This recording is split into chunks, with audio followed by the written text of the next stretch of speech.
Kumusta ang pagiging kuya at ate? Anong klaseng halimbawa ka sa nakararami?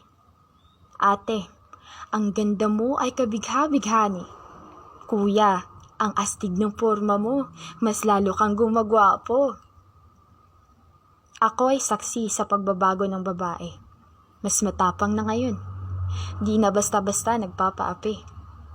Sa iyo naman ang saludo ko, lalaking marespeto sa babae. Ngunit, teka lang. Balik tayo sa tanong ko. Kumusta ang pagiging kuya at ate? Anong klaseng halimbawa ka sa nakararami?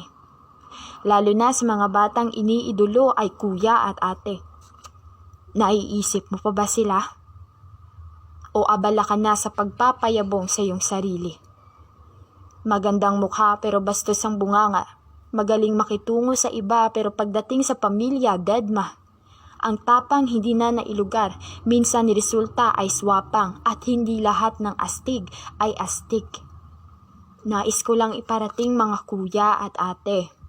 Sa ating kilos at pananalita ay maging responsable.